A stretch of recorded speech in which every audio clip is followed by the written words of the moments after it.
They say the husband is always the last to know. I used to think it was just a cliché, a hollow phrase people trotted out to soften the blow of bad news or to add a dash of dramatic irony to a sordid tale. It was a line in a movie, a lyric in a sad song. It wasn't something that happened in a sun-drenched breakfast nook on a Tuesday morning. Not to a man wearing slippers he'd owned for a decade. Not with the smell of brewing coffee hanging comfortingly in the air. But clichés, I was learning, are forged in the crucible of common experience. They are truths worn smooth by repetition. And as I sat at our small oak table, the one we bought at a flea market during the first year of our marriage, I was living the cliché in real time. It was happening to me. The thing they don't tell you, the part the cliché leaves out, is that it's not the knowing that breaks you. It's not the information itself. It's the delivery. It's the casual, almost clinical, manner in which your world is dismantled and handed to you in pieces, served right alongside the scrambled eggs and whole wheat toast. Lily sat across from me, a vision of domestic tranquility. Her silver-streaked hair was pulled back in a loose knot, and she wore one of my old button-down shirts as a dressing gown, a habit she'd had for 24 years. She looked serene, timeless. She looked like my wife. Yesterday, she began, her voice a neutral, placid hum. My boss invited me to lunch. I nodded, my mind already on the quarterly reports I had to finish. Tony? That's nice of him. Yes, she said, her gaze fixed on the swirling vortex she was creating in her teacup. We ended up in a hotel room. We spent most of the day there. The spoon in her hand continued its gentle, circular journey. Clink, swirl, clink, swirl. The sound was the only thing my brain could process. The words she had spoken were just noise, a string of nonsensical syllables. They hung in the air between us, shimmering like heat haze. Then, she looked up, her eyes, the color of a calm sea, meeting mine. I loved it, she said, and I'll probably do it again. My coffee cup froze halfway to my mouth. The steam, which a moment ago had been a comforting warmth, now seemed to rise from a chasm that had just opened in the center of our kitchen. Time itself seemed to bend, stretching the moment into an eternity.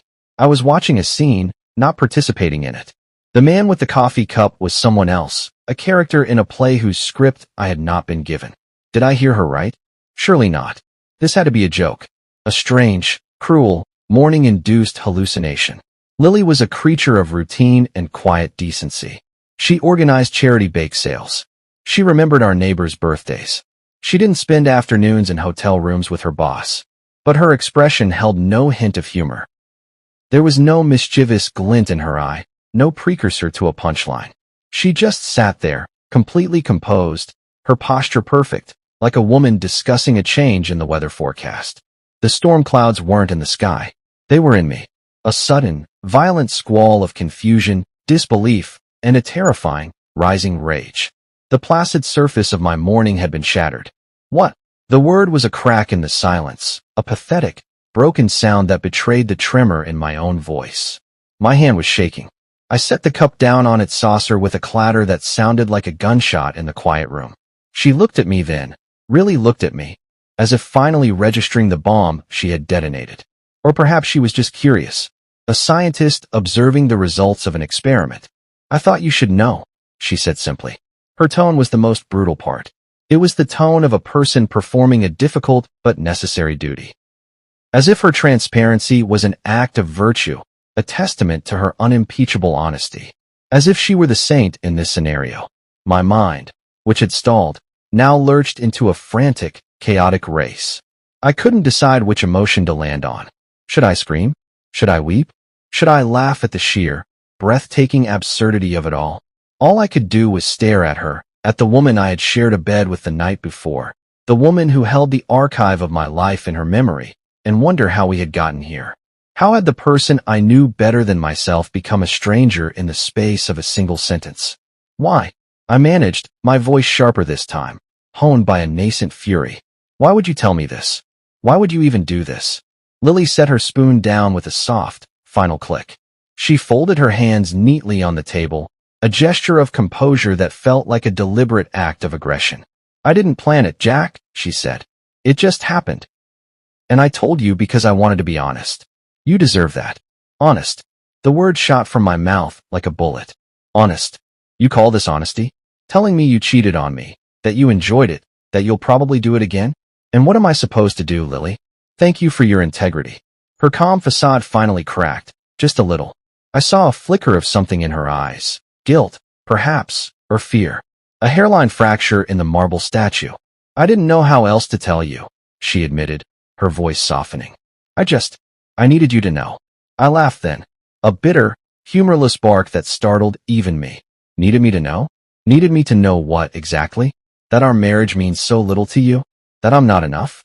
That you can toss 24 years down the drain and shrug about it over a cup of tea? She winced, a physical reaction to my words, and for a fleeting second, I thought she might cry. But she didn't. Lily was nothing if not composed. She gathered herself, pulling the mask of serenity back into place. It's not like that, Jack, she said. I still love you. Love. I spat the word out. It tasted like poison. You call this love? Because from where I'm sitting, this doesn't feel like love. It feels like betrayal. It feels like you just took a hammer to the foundation of our entire life. I stood up then, the chair scraping harshly against the floor. The appetite I'd had was gone, replaced by a nauseous, hollow feeling. My heart was pounding so hard against my ribs, I thought it might burst. I can't do this, I said, shaking my head, backing away from the table, from her. I need to think. Take all the time you need, she said quietly, her voice a placid sea once more. I'll give you space. I left the room without another word. My coffee was forgotten. My breakfast was untouched. My world was shattered. As I climbed the stairs to our bedroom to get ready for a day that no longer made any sense, her voice followed me, soft but resolute, a final, perfectly delivered line in her tragic play. I'm sorry, Jack. I truly am. Sorry, I thought, my hand gripping the banister until my knuckles turned white. Sorry doesn't even begin to cover it. Sorry is a word for spilling coffee. This was an annihilation. The rest of the morning was an exercise in automation. I moved through the familiar routines of my life like a ghost haunting his own body. Every step, every gesture, felt mechanical, disconnected from the screaming chaos in my mind. Shower, shave, dress, tie my shoes. These were the pre-programmed functions of a man named Jack, but I didn't feel like Jack anymore. I felt like a collection of broken parts. The mirror in the bathroom was my enemy. Every time I caught a glimpse of my own reflection, I saw a stranger staring back. His eyes were hollow, his face etched with a confusion so profound it looked like a physical injury. I saw a man who had been stripped of something vital, something he hadn't even known could be taken. His pride, his trust, his very identity as a husband. Who was I, if not Lily's husband? For 24 years, that had been the central, defining fact of my existence. Now, it was just a question mark. Downstairs, the sounds of ordinary life continued, a cruel and mocking soundtrack to my internal collapse. I could hear the clink of dishes being placed in the dishwasher, the rush of water in the sink. Lily was cleaning up. She was moving through her day as if she hadn't just detonated a nuclear bomb in the middle of our kitchen. How could she be so calm? How could she act as if this were just another Tuesday? The sheer, breathtaking audacity of it all made me physically ill. When I finally forced myself to go back downstairs, I avoided the kitchen entirely. The sight of that table, the memory of that conversation, was more than I could bear. I grabbed my briefcase from the hall closet and headed straight for the front door. I needed to escape the house, to escape her. Jack, she called out from the kitchen. Her voice was steady, but softer now, tinged with something that might have been caution. I stopped, my hand on the doorknob, but I didn't turn around. I couldn't look at her. We need to talk, she said. I let out a breath that was half laugh, half sob. Talk. What is there to talk about, Lily? You cheated on me. You plan to do it again. That's pretty much the whole story, isn't it? There was a pause, a weighted silence that stretched between the front hall and the kitchen. Maybe she thought I would turn. Maybe she thought I would give her another chance to explain the unexplainable, to justify the unjustifiable. But I didn't. The capacity for conversation, for reason, had been burned out of me. I opened the door and stepped out into the cool morning air, leaving her silence behind me. Work was no better. The familiar, sterile environment of my office, usually a place of order and focus, felt like a cage. My desk, my corner of the corporate world where I was competent and in control, offered no refuge. The numbers on my screen blurred into meaningless squiggles. The emails in my inbox felt trivial, absurd. How could any of it matter? How could I care about profit margins and supply chain logistics when the entire architecture of my life was crumbling? By the time lunch rolled around, I couldn't stand it anymore. I left my desk without a word to anyone and wandered the downtown streets, my coat pulled tight against a wind that felt colder than it was. I was hoping the crisp air would clear my head, but instead, it only amplified my sense of desolation. The city, usually a place of vibrant, anonymous energy, was suddenly a gallery of my own personal failures. Every couple I saw walking by, holding hands or laughing together, was a slap in the face. A young couple sharing a sandwich on a park bench. An elderly couple shuffling along, arm in arm. Was that us once? Had we ever been that happy, that oblivious? The memories of our own shared laughter, our own easy intimacy, were now tainted, poisoned by the knowledge of what she had done. It felt like watching a home movie of a life that had never really been mine. When I finally made it home that evening, I was emotionally and physically drained. The house was quiet as I let myself in, and for a brief, hopeful moment, I thought she had left. A strange wave of both relief and a deep, aching sadness washed over me. But then I heard the soft scrape of a chair on the hardwood floor of the dining room. She was there, waiting. She was sitting at the dining room table, a single glass of red wine in front of her, the evening light casting long shadows across the room. Her face, when she looked up at me, was a strange, unreadable mixture of determination and remorse. "I made dinner," she said, her voice quiet. "It's in the oven." I ignored her. I walked past the dining room and into the living room, shrugging off my coat and dropping my briefcase by the sofa. I wasn't hungry, and even if I were, the thought of sitting across that table from her, pretending to have a normal meal, was impossible. Instead, I turned on the television, cranking up the volume, letting the mindless chatter of a game show drown out the screaming silence in my own head. But she wasn't going to let me off the hook that easily. She appeared in the doorway, her silhouette framed by the dim light of the hall. "Jack," she said, her voice cutting through the noise of the TV. "I meant what I said this morning. I'll give you space, but I also need to know where we stand." I muted the television with a jab of my thumb. The sudden silence was deafening. I turned to look at her, my face a blank mask.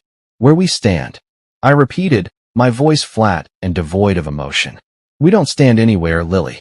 There is no we anymore. You destroyed that." She flinched, but she didn't look away. Her composure was infuriating. "I didn't mean to hurt you," she said quietly. "I made a mistake. A terrible mistake. But I still love you." I laughed again, that same bitter, broken sound from the morning. I shook my head, a slow, deliberate movement. "You keep saying that word. But love doesn't feel like this, Lily. Love doesn't break people into a million pieces and then ask them where they stand." There was a long pause. For a moment, I thought she might finally break, that the tears she had been holding back would finally fall. But instead, she straightened her shoulders, a general steeling herself for a battle she knew she had already lost. "I'll move into the guest room," she said softly, "if that's what you want." "It is," I said, my voice cold and final. "And not because I need space. It's because I can't share a bed with someone I can't trust." Her lips trembled, a tiny, fleeting betrayal of the sorrow she was trying so hard to conceal. But she didn't argue. She just nodded, turned, and walked away down the hall. As I watched her disappear, I felt a strange and toxic mix of satisfaction and profound sorrow. I had drawn a line in the sand. I had established a new, cold border in the war-torn territory of our home. But I couldn't help wondering if I had already lost the war. The next morning, I woke up with a weight on my chest that felt heavier than anything I had ever carried. It was a physical presence, a crushing, invisible force. It wasn't just the betrayal itself, it was the audacity, the casualness, the memory of her stirring her tea, her face a placid mask as she calmly dismantled my life, replayed in my mind like a looped piece of horror film footage. She had told me about her affair with the same tone she might have used to remind me to take out the trash. That thought, more than any other, drove me to a breaking point. I couldn't let it go. Not yet. I couldn't just absorb this, process it, move on. I needed an outlet for the rage that was now a constant, simmering fire in my gut. And that rage had a name, Tony Harrow. Her boss. The faceless man who had, until now, been just a name on a company letterhead. Now, he was the co-architect of my ruin. I wanted to confront him. I wanted to hear his voice, see his face, make him squirm under the weight of what he had done. I needed to make this personal for him, too. By 9 a.m., I was sitting at my desk at work, my office door closed, the receiver of my phone clutched in a white-knuckled grip. My fingers hovered over the keypad as I looked up the number for his company. My heart was a frantic drum against my ribs. What would I say? Would I yell? Would I threaten? Would I demand answers? None of it would fix what had been broken, but the alternative, to do nothing, to let him continue his life unscathed, was unbearable. I needed to reclaim a sliver of control, even if it was just for a moment. When his secretary picked up, her voice a chipper, professional chime, I asked for him by name. I managed to keep my own voice steady, a minor miracle given the storm raging inside me. A few moments later, a man's voice came on the line, smooth and confident. "This is Tony," he said, completely unaware that he was speaking to a man whose life he had just helped to detonate. "This is Jack," I replied, my voice cold and clipped. "Lily's husband." There was a pause, a long, pregnant silence that was more damning than any confession. I could almost hear the wheels turning in his head, the sudden, panicked calculation as he realized who I was and why I was calling. Jack," he said finally, his voice losing its polished, professional sheen, becoming hesitant and uncertain. What can I do for you?" I didn't bother with pleasantries. I went straight for the jugular. "Lily told me everything," I said, my voice a low, dangerous growl. "About the hotel. About you. I just thought you should know that I'm kicking her out. She's all yours now." "Listen, Jack," he started, his voice a pathetic attempt at placation. I cut him off. "No, you listen," I snapped, the rage finally breaking through my forced composure. "I'm pissed, and you better start watching your back. Make sure your health insurance is up to date, because you're going to need it." It was a hollow, impotent threat, but it felt good to say it. Before he could respond, I hung up, slamming the receiver down with more force than necessary. The crack of the plastic echoed in the silent office. My hands were shaking, and my pulse was racing. But for the first time since this nightmare began, I felt a small, fleeting sense of power. I had taken a piece of my pain and thrown it back at one of its architects. It wasn't a solution, but it was a start. Later that afternoon, I was sitting in the quiet, wood-paneled office of my lawyer. Patrick was a sharp but soft-spoken man in his late 50s, with kind eyes that had seen every kind of human misery. I needed to know my options. I needed a strategy. He listened carefully as I explained the situation, his expression thoughtful and empathetic. When I finished, he leaned back in his chair, steepling his fingers. "Unfortunately, Jack," he said, his voice gentle, "in our state, this is a no-fault jurisdiction. That means infidelity, while emotionally devastating, has no legal bearing on the division of assets. Property will be divided equally, regardless of who did what." I clenched my jaw, a fresh wave of frustration bubbling to the surface. "So she gets to blow up our lives and still walk away with half of everything?" "I'm afraid so," Patrick said. "The law sees marriage as a financial partnership, and its dissolution is a matter of accounting, not morality." "What about suing him, Tony? Alienation of affection, or something like that?" Patrick nodded slowly. "That's an option, though it's a difficult and often messy road. It's what we call a heart bomb tort. You would need to prove that his malicious actions were the direct cause of the loss of your wife's affection. You'd need solid evidence, texts, emails, something concrete tying him to a deliberate effort to break up your marriage. Otherwise, it's just hearsay. He could deny everything, and it would become a very public, very ugly," he said. She said, "Of course I didn't have evidence. All I had was Lily's casual, devastating confession. That wasn't enough to build a legal case on." Patrick offered one other possibility.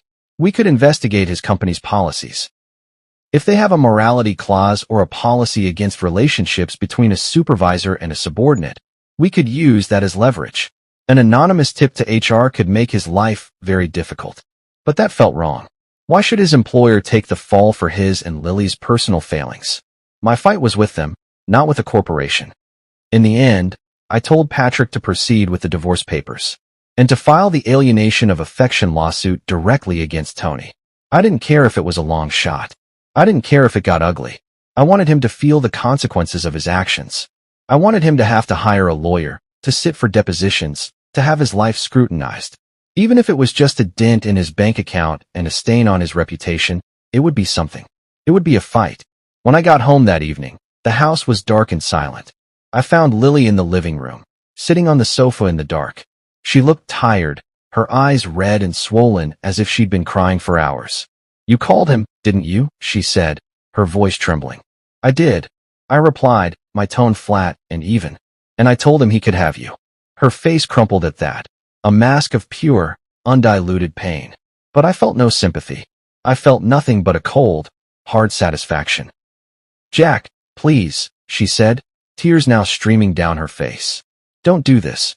Don't let him ruin everything." I stared at her, a stranger sitting in the dark in my living room. "He didn't ruin anything, Lily," I said, my voice cold as ice. "You did. You ruined us."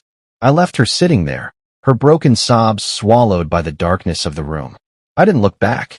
I couldn't. Each tear she shed felt like another manipulation, another bid for a sympathy she had forfeited. I climbed the stairs to the guest room, the new, sterile territory that was now my sanctuary. The bed was unfamiliar, the pillows too firm. It was a stranger's room in my own house. I lay down, fully clothed, and stared at the ceiling, listening to the sounds of the house settling around me. It was a house full of ghosts now, haunted by the memory of a life that was over.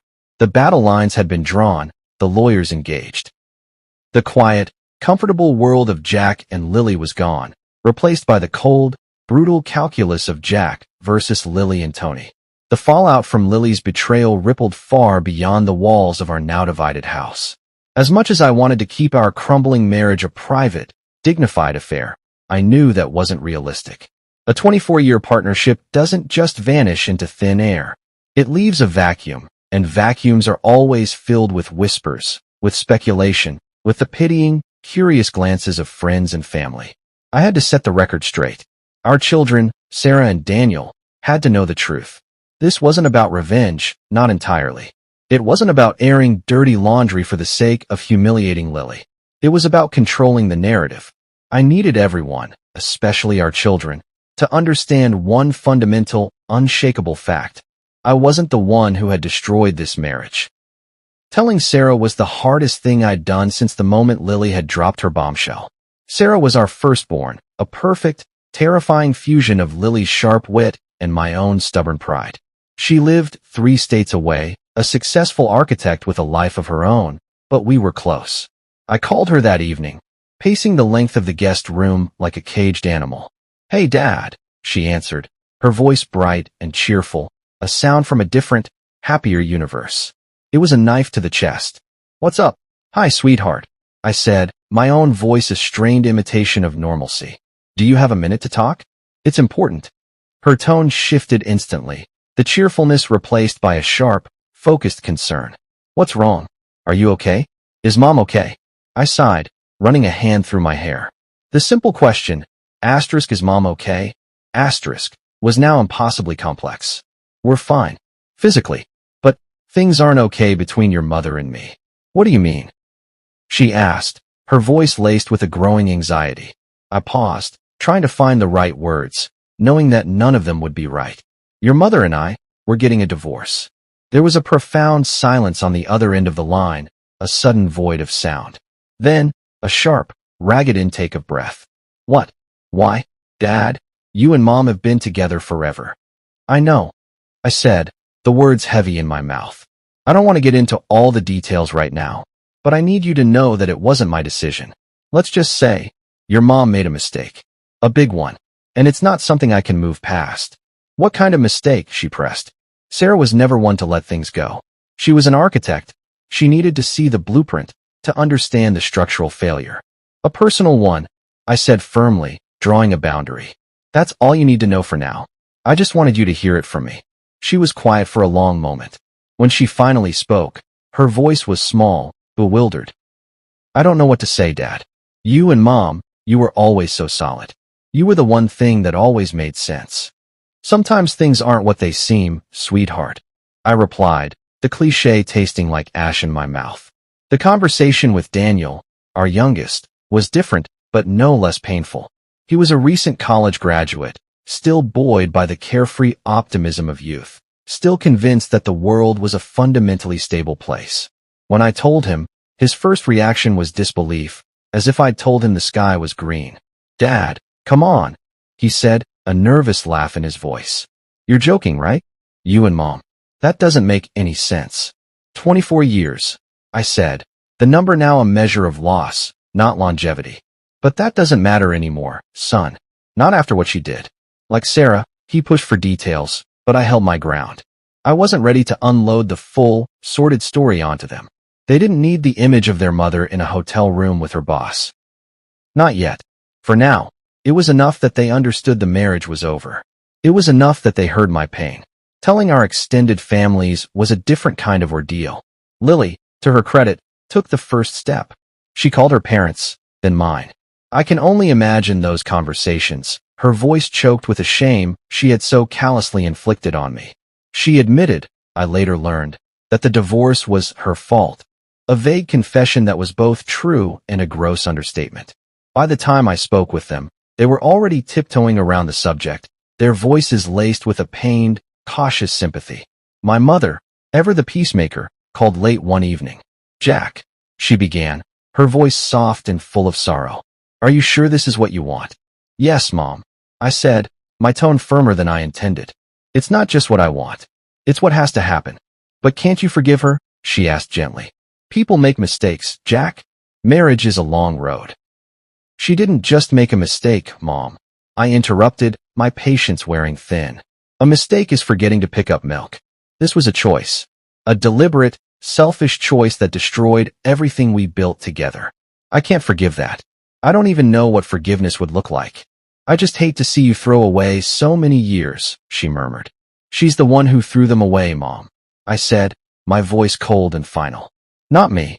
As the days turned into a week, word of the divorce spread through our wider social circles.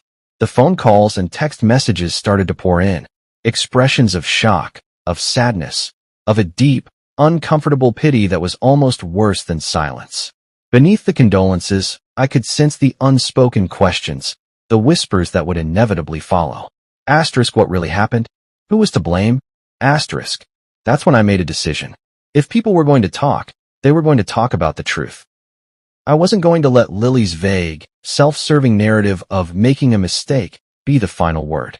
I wasn't going to be the sad, cuckolded husband in their gossip. I was going to be the man who was wronged. I called Sarah and Daniel again. This time, I didn't hold back. "Your mom cheated on me," I said, the words blunt and brutal.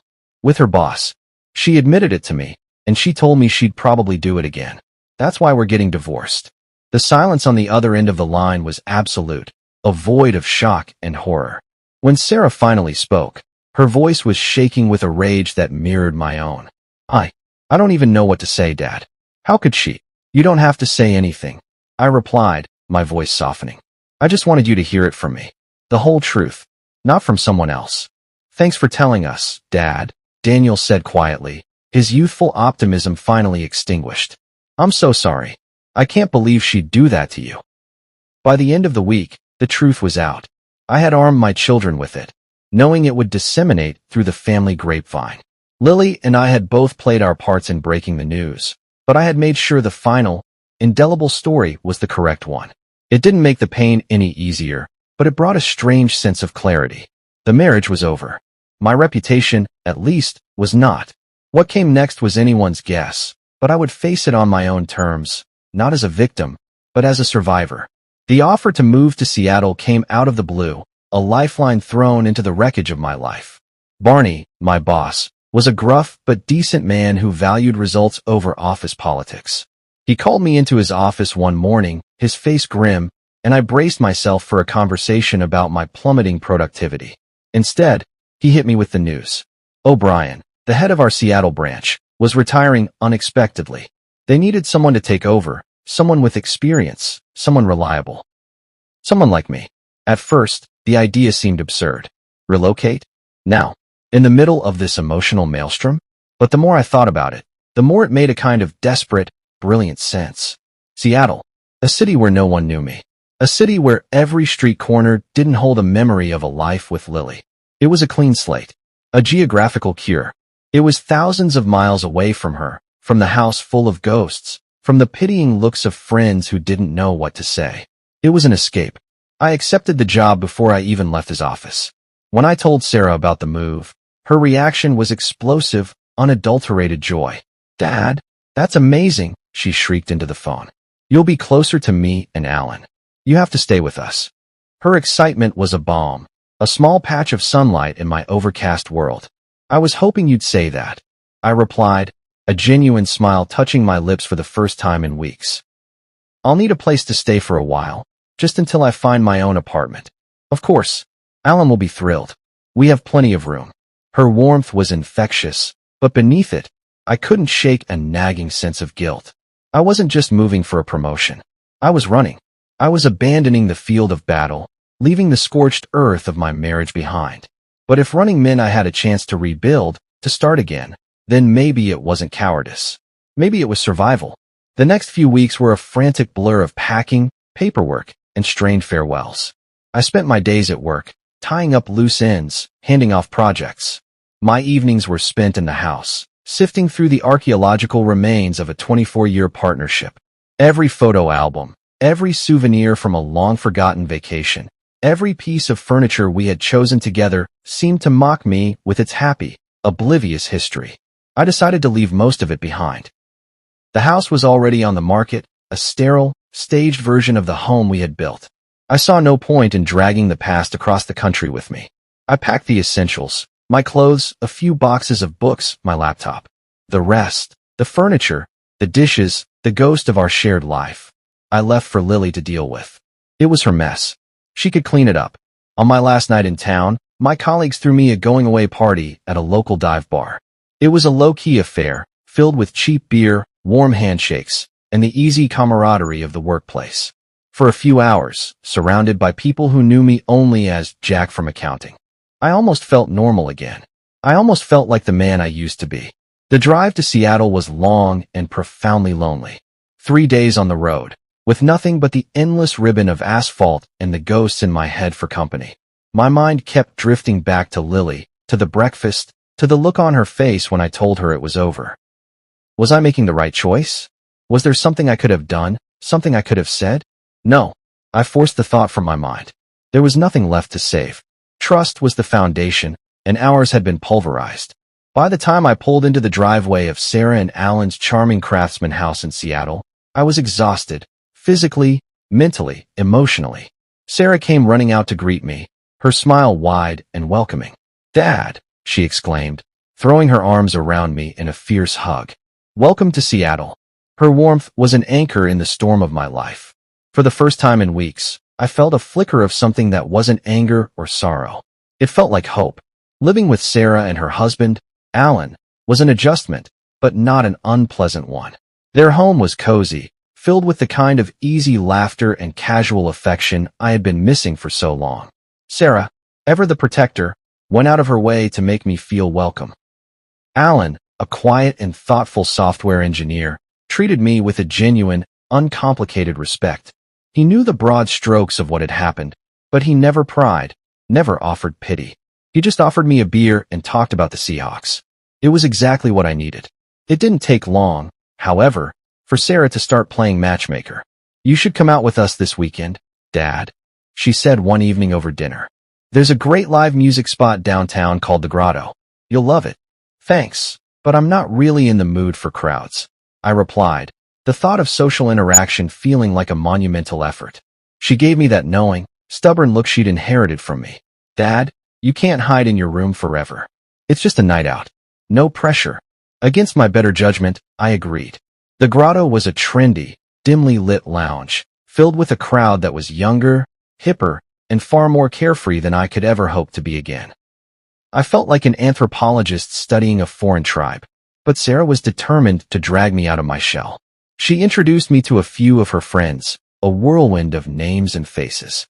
One of them, a vivacious brunette named Emily, seemed particularly interested. I wasn't sure how to feel about it. On the one hand, it was flattering. On the other, It felt fundamentally wrong, like trying on a suit that didn't fit. I wasn't ready to move on. I wasn't ready to be Jack, the single guy. I was still just Jack, the man whose wife just left him. Over the next few weeks, Emily and I started seeing each other casually. She was fun, lighthearted, and an excellent distraction. We went to movies, tried new restaurants, had conversations that never skimmed below the surface. It was pleasant. It was easy, but it was hollow. We were two people passing time, two ships crossing in the night. There was no depth, no real connection. When she got a promotion that required her to move to Portland, neither of us were particularly heartbroken. We wished each other well, and that was that. I was back to square one. Single, lonely, and still trying to piece my life back together. But for the first time in a long time, I felt like I was moving in the right direction. I was in a new city, with a new job, and a new life stretching out before me. It was a blank page. And while the thought was terrifying, it was also, just a little bit, exhilarating. After Emily left, I made a silent vow to myself. No more distractions. No more half-hearted attempts at dating. I would retreat into my work, focus on settling into my new role at the Seattle branch, and leave relationships for another day. Or another decade. The emotional gymnastics of starting over were exhausting, and I simply didn't have the energy for it. But life, it seems, has a perverse sense of humor. It rarely consults you on its plans. Her name was Claire, and she came out of nowhere, like a sudden, unexpected rainstorm on a clear summer afternoon. It was at the grotto. Sarah, with her relentless, well-meaning optimism, had dragged me there again, insisting I needed to re-engage with the human race. I had resisted, but her persistence, as always, won out. The place reminded me too much of Emily, of the awkward dance of forced conversation and feigned interest. I sat at the bar, nursing a whiskey, trying my best to blend into the dark wood paneling. And then Claire walked in. She wasn't flashy. She wasn't the kind of woman who commanded a room with a loud laugh or a dazzling dress. There was a quiet confidence to her, a self-contained stillness that was magnetic. She moved through the crowded room with an easy grace, as if she belonged there without needing anyone's approval or attention. She had warm, auburn hair that fell in loose waves around her shoulders, and a smile that seemed both genuine and slightly mischievous. Sarah, who missed nothing, saw me noticing. "Go talk to her," she said, nudging my arm. I shook my head, taking a sip of my whiskey. "Nope, not happening." Sarah rolled her eyes in that exasperated way only a daughter can. "Dad, she's literally standing right there. What's the worst that could happen?" I didn't answer, but Sarah, never one to be deterred, didn't need me to. Before I could stop her, she waved Claire over to our table. "Claire, hi, come meet my dad, Jack," she said, her voice bright and conspiratorial. "He's new in town." Claire smiled, a warm, genuine smile that made her eyes crinkle at the corners. And just like that, I was pulled into a conversation I hadn't planned for, but one I found myself not entirely hating. She was charming, intelligent, and possessed a sharp, dry sense of humor that caught me off guard more than once. We talked about music, about the ridiculousness of Seattle traffic, about the pros and cons of rainy weather. For the first time since the breakfast, I was having a conversation with a woman that didn't feel like a performance, that wasn't shadowed by the ghost of my failed marriage. It was just easy. By the end of the night, we had exchanged numbers. As I walked away, I found myself, against my better judgment, looking forward to seeing her again. We started seeing each other casually, grabbing coffee or dinner when our schedules aligned. She worked in marketing, a fast-paced, high-pressure job that she spoke about with a kind of weary passion. She was interesting. She was different. For the first time since Lily's betrayal, I felt a spark of something that wasn't anger or grief. It was hope, maybe, or at least, the possibility of moving on. But things with Claire weren't as simple as they seemed. About a month into whatever it was we were doing, I started to notice little inconsistencies, small, dissonant notes in the easy melody of our relationship. She was always vague about her schedule, often disappearing for days at a time without explanation. When I asked her about it, she'd shrug it off with a casual, "Oh, just work commitments, or family stuff, you know how it is." She never invited me to her apartment. Our time together was always confined to neutral territory, restaurants, cafes, parks. I tried to ignore the small, nagging voice in the back of my head. The voice that sounded a lot like a man who had been blindsided once before. I was being paranoid, I told myself. I was projecting my own history, my own baggage, onto her. Then, one Friday night at the grotto, the truth walked right up to me in the form of a man with tired eyes and a jaw tight with resentment. I was waiting for Claire at the bar when he approached me. "Are you Jack?" he asked, his tone sharp and accusatory. I nodded, confused. "Yeah. Who's asking?" "I'm Tom," he said, his voice low and strained. "Claire's husband." The words hit me like a physical blow. A freight train. Husband. Claire had never mentioned a husband. She didn't wear a ring. She had never, not once, given any indication that she wasn't single. I stared at him, my mind struggling to process the information. My carefully constructed, post-Lily world was tilting on its axis again. I didn't know, I managed to say, my voice weak. She never told me.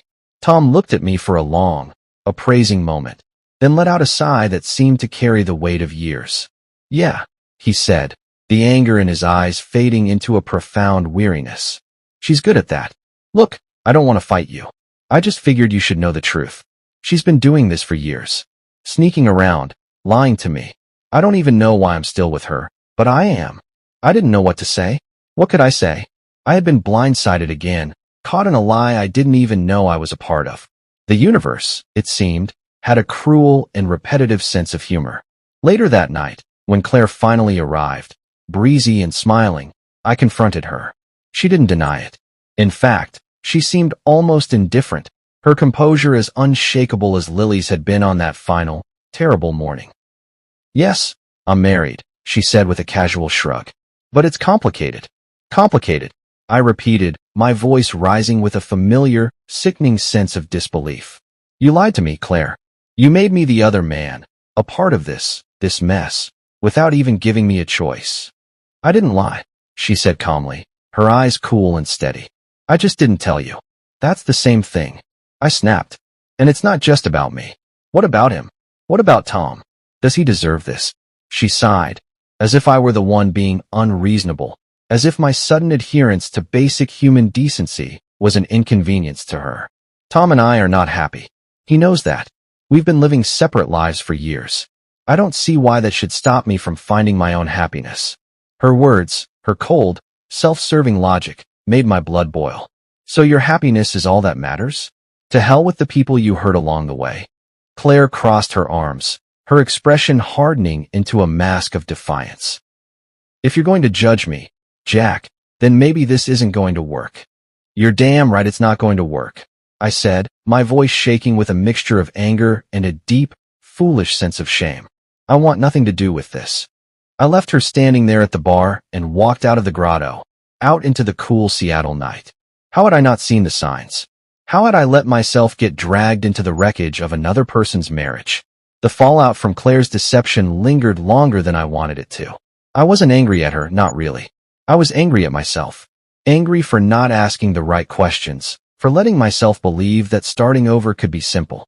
If Lily had taught me anything, it was that trust was a fragile, precious thing, easily broken and almost impossible to repair. I should have known better. I should have been more careful with my own bruised and battered heart.